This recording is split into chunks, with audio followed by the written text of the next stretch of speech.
Hello, everybody, and welcome back to the Cloud Counsel for our second episode. For those joining us for the first time, just a reminder, what is the Cloud Counsel? We bring together twice a week on Tuesdays and Thursdays at 4 p.m. GMT, a panel of C-suite leaders, industry experts, and commentators to bring you actionable insights in this unprecedented time of disruption and uncertainty. This is live and we are taking questions from you. So if you would like to email any of our panelists today, the email address is advice@thecloudcounsel.com. Today, I am delighted to be joined by Dheeraj Pandey, founder and CEO of Nutanix, and by John Cosson, head of IT and CISO for wealth management company JM Fin. Welcome to both of you. Thank you. So today we're going to be talking about how business can drive successful remote operations during this very disruptive and uncertain period. I couldn't think of two better guests to take us through that discussion. So thank you again, both of you, for joining us. I know, Dheeraj, you join us on the West Coast of the US, so it's early your time. So thanks for getting up for us. And John, looks like you're joining us from home, close to your drinks cabinet, which is very advisable. Funny, So good. So John, hey, let's start with you. Tell us a little bit about JM Fin. Who's your typical customer and what are their expectations of you? Well, I suppose a typical customer would be Dheeraj, funny enough. We were founded in 1946, and in those days you could probably consider us as a traditional type stockbroker. But we've grown organically over that period, and we're now classed as a wealth manager. So we have around 18,000 clients, and they are high worth individuals. So they will be looking to invest a substantial sum with the organization. And then we invest that in various different stocks, shares, bonds, etc. And it really depends on what their risk profile is and what they're trying to achieve from these investments. But they are invariably high worth individuals, and we offer a service that's tailored to them. So very much we are client focused, and the client really is key for our whole operation.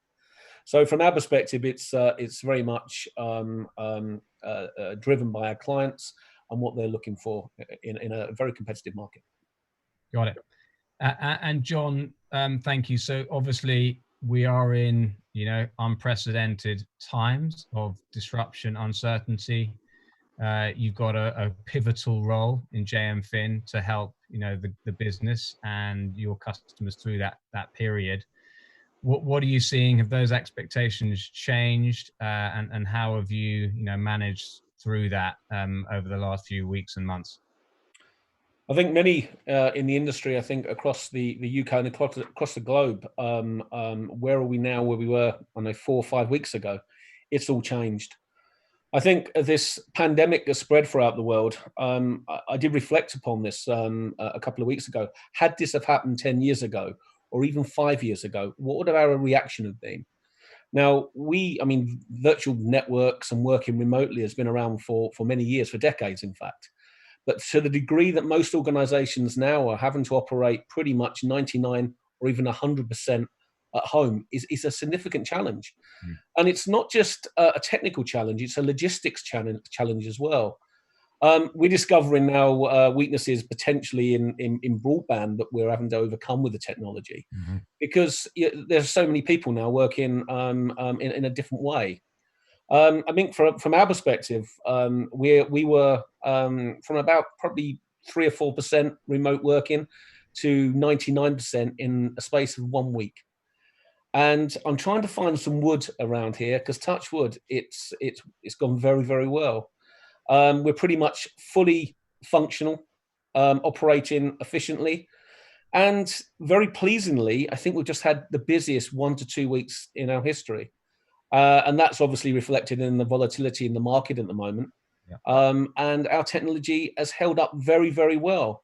We're talking about not just remote desktops and infrastructure and day-to-day operational tasks, but actually telecommunications. Think about the wealth management and the financial services sector. It's highly regulated. So communications to clients when you're discussing client data has to be recorded. And that's a real challenge. You can't just throw a mobile phone at someone and say, okay, you're allowed to communicate with your client. Yeah. That communication has got to be monitored and has got to be recorded. So from our perspective, it's using the technology that we had and to apply it in such a way that we meet all of our regulatory requirements, and that we meet all of the constraints around some of the individuals that work with the organisation. And I'm thinking dealers and traders, etc., who what we would class as very prolific users, but also intense users, and they would be processor and memory hungry. Yes. And I think that's from our perspective, that's been one of the bigger challenges. And say, right, okay, who are our power users? How do we service them? And how do we ensure that day to day we continue to operate effectively? Mm.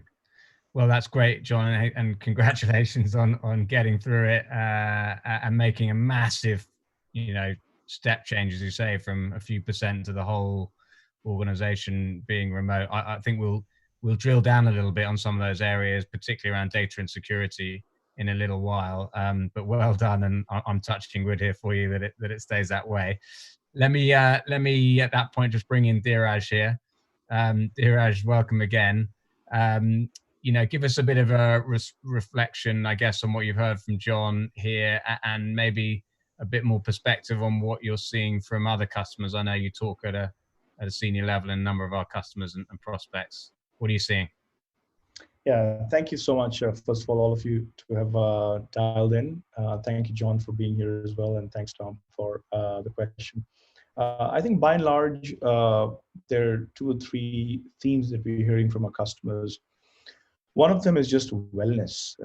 How do you think about employee wellness and customer wellness? Very important. And lastly, just business continuity. Like, how do you keep it humming up and running, as John just mentioned. But we're also hearing a lot about productivity. Like, what does it mean to really provide the office environment? Can we stream it to home? And when we're streaming it to home, are we able to stream the entire experience of the employee to home as well? And how do they blur the lines between work and home and everything else? There's a great balance that is challenged because you don't have boundaries. It's a boundaryless enterprise where the enterprise begins at home. Who would have thunk that we'd even say this maybe even 2 months ago?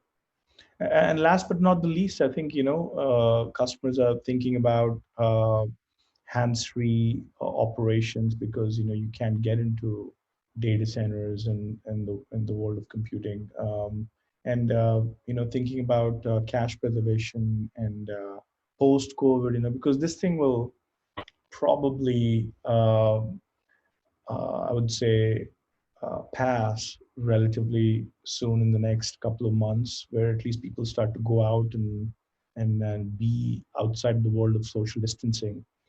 How do you think of the post-COVID planning has become one of the things that at least I hear from our customers and personally Nutanix has to think about as well, because there will be an upsurge in spend and there'll be an upsurge in many of the, because there's a pent-up demand around what happens after COVID that I think all businesses are thinking about just as much. Yes, and I think one of our colleagues coined this phrase. The work-life balance has become the work-life integration, and we're all wrestling with that. John, with your dogs, and my kids in the background. So I think we're all finding this new norm. And my dogs for your children. How about that? Yeah, I think you might question that after a week. But hey, just on that point, then John, and you mentioned earlier, before we joined here, that some of your staff are still going to site, and yourself, for critical reasons, you're still going to site as well. But in the main, everybody is at home. How have you found that transition from an employee well-being, engagement, climate perspective, and how are you managing that side of it? Well, we've gone from 6-7 offices to 340 offices in the space of 1 week. Mm-hmm. We now see the challenge to bring everybody together. I will say one thing. In the UK, I think many of your individuals would have heard the term the Dunkirk spirit. And I can state that as an organisation, and I think this is reflected across probably the globe, that the firm have come together as one. And it's ironic that we've had to disperse the firm for us really to come together like never before. And there is definitely this this respect and mutual respect for what IT are doing at the moment. But also we're checking on each other. We're calling each other. We're using video conferencing. We're using systems like Zoom, etc., to communicate with each other. And I think there's more communication going on now than there would be in a normal traditional environment. And I think actually for productivity, that's actually having a very positive effect. I think when we do come out of this, and I hope you're right, Dheeraj, that we will be out of this in a couple of months, and I really do and hope that's the case. But there will be positives to bring out of this. We're already seeing these already, new ways of working. And we're seeing this in areas such as the post room, and how we're operating that, and how we're scanning documents, etc. And certainly this is done more for the paperless environments than ever before. But I think you've got to ensure that your teams are part of this, and you go together with them. I think there are fundamental changes. I think the genie's certainly out the bottle now, and I think people will realize how much more they can get done from home. And I think that's one of the key messages. Wow, I start earlier and I finish later, but I don't mind. I don't care. I haven't got to go through a train and a tube in London and traffic and the commuter a misery. And I can work from home, and it works. We have people working from home on soft phones. They're working on physical IP phones. And they're working from their telephone, smartphone handsets, or through their computer, and it all works, and it all works together. Now, the one challenge we've seen is that a traditional worker would normally have probably two 23-inch monitors. If you're a dealer, you would have 8 screens in front of you. So there's been a challenge from us to replicate that. So we've discovered this earlier on, that you can work on one smaller screen over a weekend or maybe a day or two, but if you're really serious about operating effectively from home, then you need 2 screens. And we had to work that one out very earlier on, of how to integrate that and send these monitors out. But I think one of the most pleasing aspects of this is our traders who normally operate on 8 screens are now operating on 4, but they're doing it effectively, and they're doing it via thin client technology.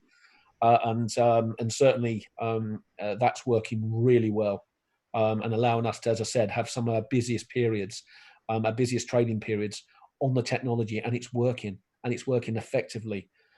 We really are operating with very, very little disruption from that point of view. Great, John. And let's just drill down a bit on that, because we've got hopefully a lot of financial services viewers here. And as you say, there are some, specific things that you need to be, concerned with, that perhaps other industries don't, like regulation, like recording traders' calls. As you say, some of the super users that need multiple clients, etc. If you were to give some advice and some specific insights for those on the line here about if you were embarking on this journey or you're halfway through this journey, where would you start, and what are the kind of, the sort of pitfalls that you've kind of got over as you've gone through this? I think it's all about communication and managing expectations of the users. I think for the first couple of weeks, most users would see this as a bit of a novelty. They've got to work and they'll operate from a device, and they'll be very comfortable with that.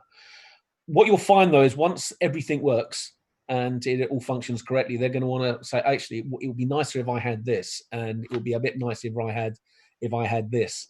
I think it's trying to communicate, understand what they really need and what they truly need to do the job, and then assure that where you do deliver that you do it in such a way that you conform to all your regulation, and also you work within the constraints of that particular environment.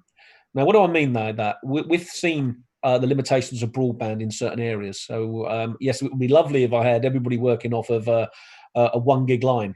But invariably, some of our individuals will live in the middle of nowhere and are running off of, in some cases, 4G signal at best. So we've got to adapt to that, and we've got to ensure that we build a solution around that, and we use the technology we have at the moment. Now, virtualization has worked very well for that, and we've had no issues at all with that virtualized environment.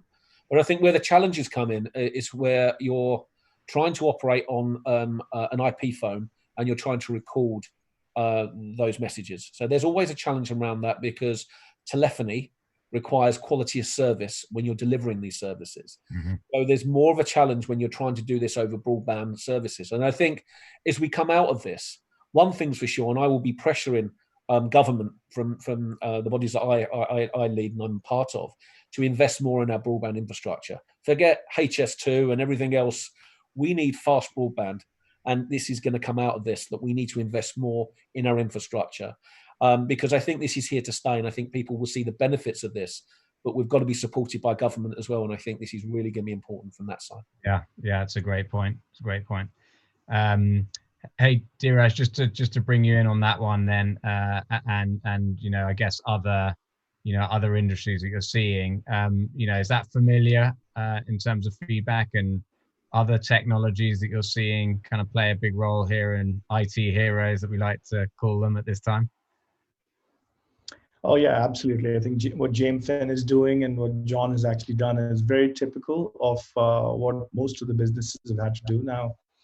I think collaboration is a challenge, and we are actually doing this in front of a video, which creates all the challenges that John talked about regarding networking and network infrastructure. Maybe it's going to be the dawn of 5G. Who knows? You know, as John was talking about broadcast, I figured maybe we'll actually see a more expedited rollout of 5G itself.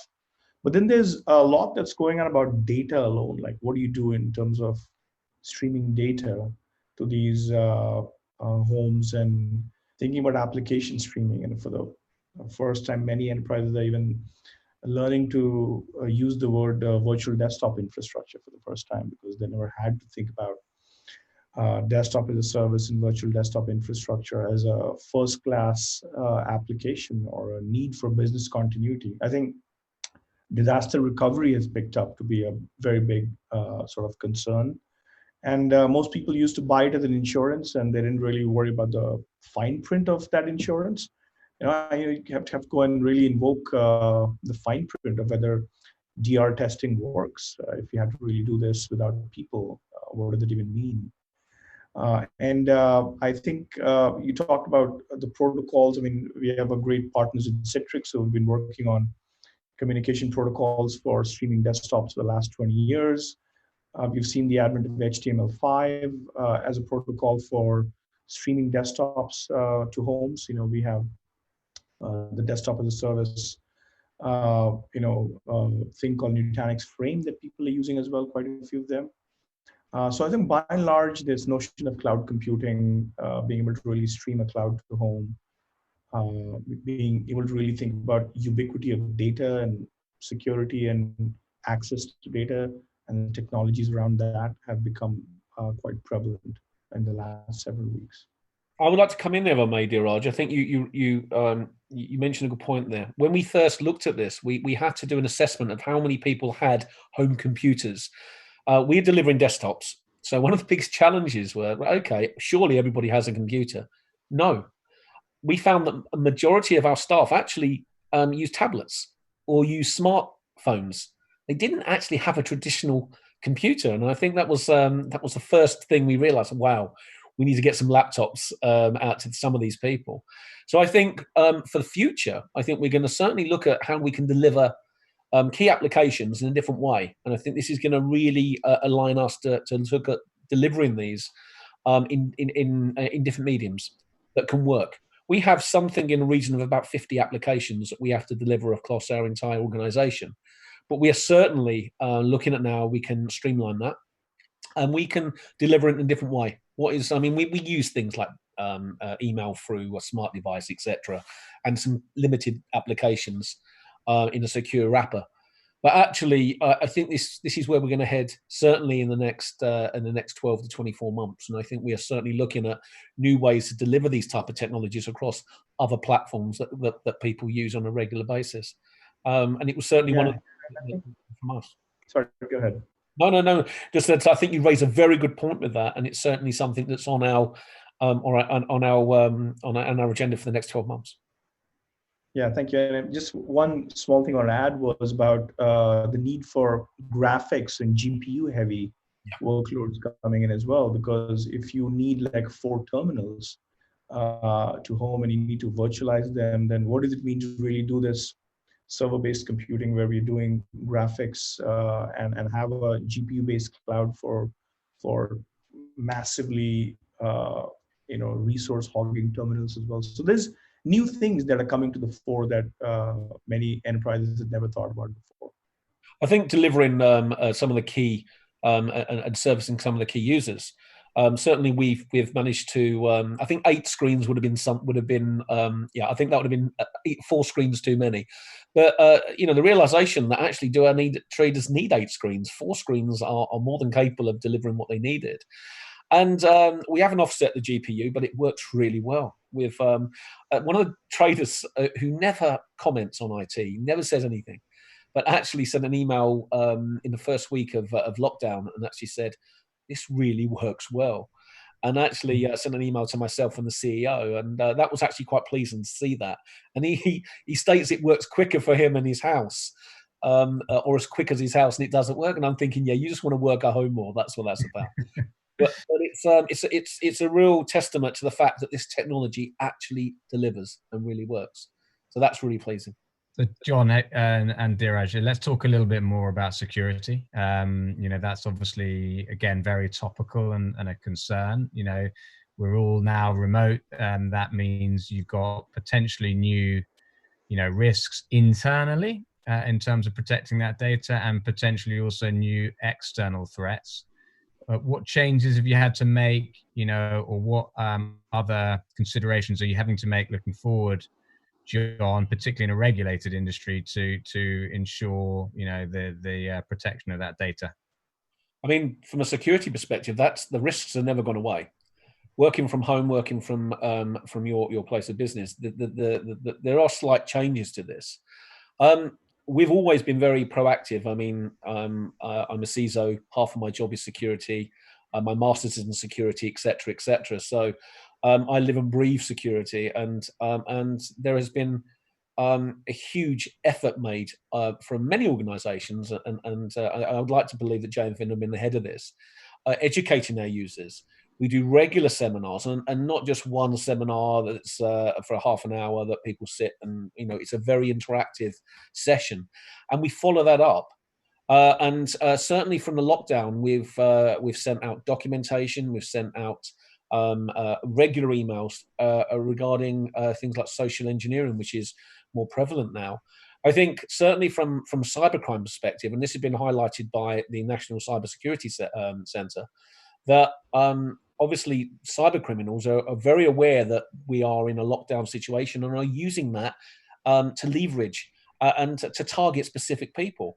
So we are very aware of this. We've been very vocal on this. And I think it really is, you need to ensure that whilst we're sitting at home, and I see we're all dressed down at the moment, and people are working from their pajamas, I believe, some of them, and they're working with a cups of only from the waist down, John. We don't want to know what I'm wearing. And they have their dog running around, etc. But they've got to realise that they're actually working. And sometimes your brain can switch off, and you can be more relaxed. And you can't be, because you're still in a work environment, and you still need to be switched on. So those risks are still there. And the risk of a cyber attack, the risk of a social engineering, a ransomware attack, they're all there. They've not gone away. In fact, they're more prevalent now than they've ever been, because people are being targeted. So we've needed to address that.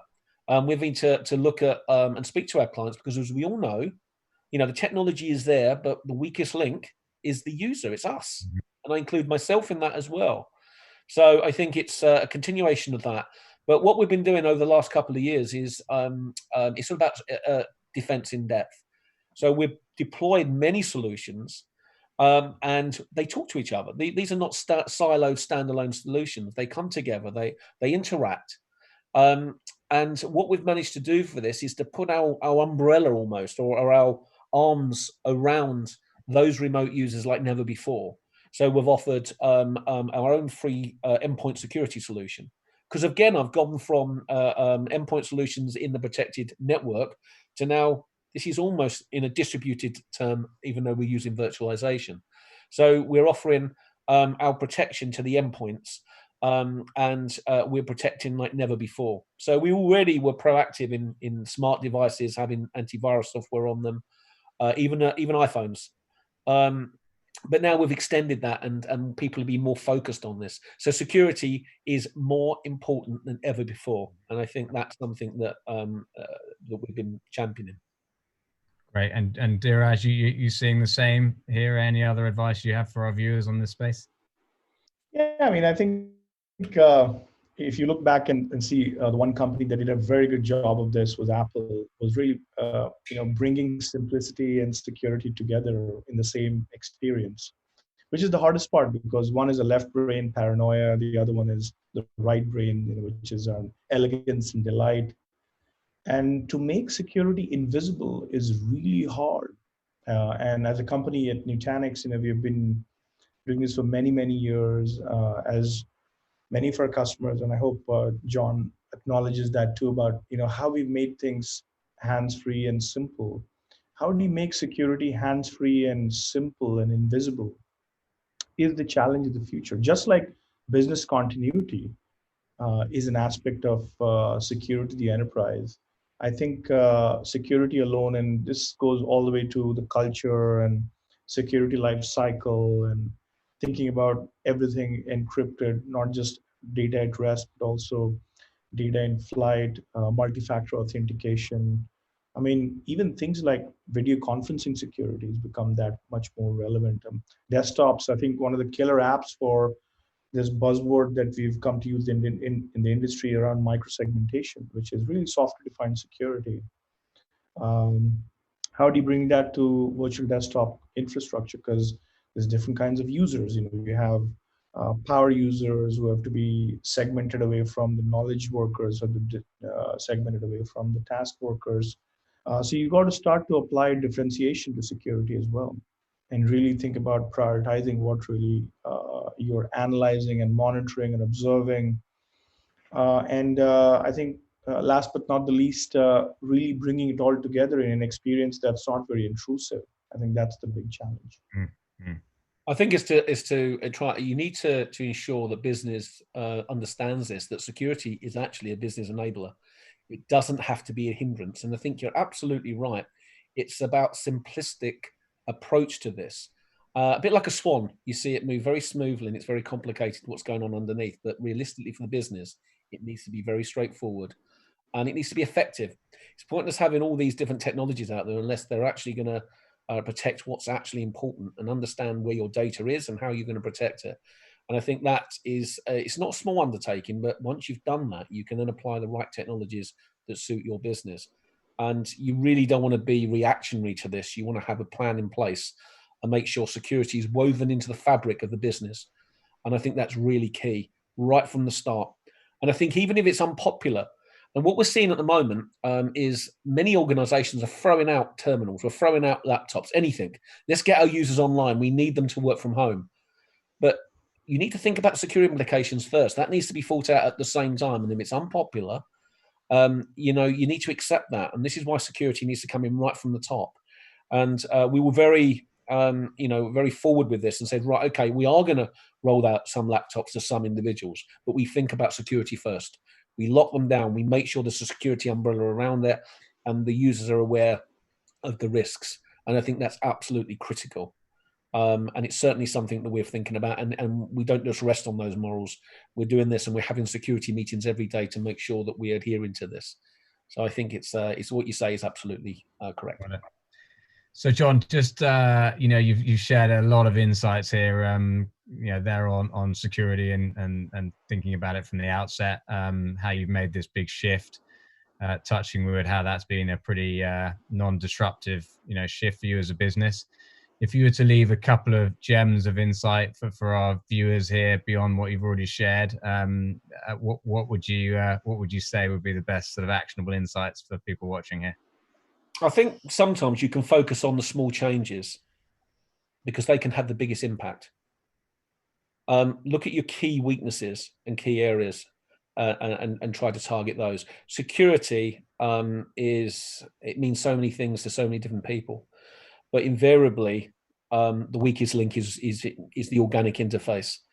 Um, just really, it's about education and awareness, and where you can educate the users and make them understand that it is actually in their own interests, and it is actually a business enabler as well for them. They want all these benefits of working from home, working in this environment. Then we need to work with us to ensure that security is adhered right across the organisation. I think if that's the case in our organisation, I've done my job right. Got it. Good. And Dheeraj, anything to add to that on either security or the big shifts that we're seeing at the moment? Yeah, I would say I think it's the roaring back of the word empathy, in many ways, for businesses and business leaders to really think hard about the way they approach the business has to be more empathic. And this goes back down to even the technologies they choose as well. Like, how do you not postpone the inevitable, which is thinking about cloud and thinking about hands-free operations, and what does it mean to use technologies that can help bring IT? I mean, IT is invisible infrastructure in so many ways. It's tirelessly working behind the scenes to help with the business. What does it mean to think about bringing their weekends back? And I think where we are in this world going forward, there's going to be a new reality, as John just mentioned. I think the idea of bringing it all together with empathy is at the core of the future work-life balance. Got it, Dheeraj. Well, I think that's a great place to close.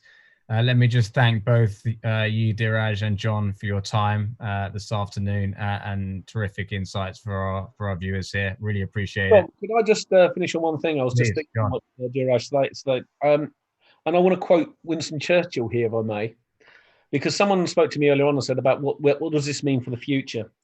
And to quote Winston Churchill, he said, "It's always wise to look ahead, but difficult to look further than what you can see."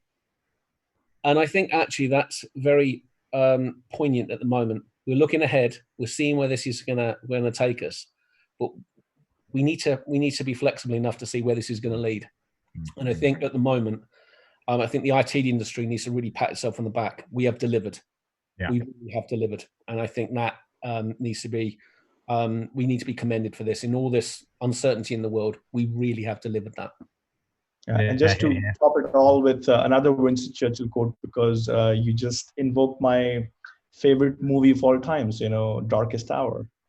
Going to the London Tube was so important, as King George VI asked him to do, to ask the people, like, what's the right thing to do. And coming out of the movie, when you see this thing flash about Winston Churchill, success is not final, failure is not fatal. It's the courage to continue that counts. So IT, thank you for the courage to continue. Brilliant. Thank you both for sharing. So listen, thank you. We, as I said, we will be joining you once again later on this week, Thursday at 4 p.m. again. A full write-up of this discussion and an on-demand version will be available shortly at nutanix.com/cxo/cloud-counsel.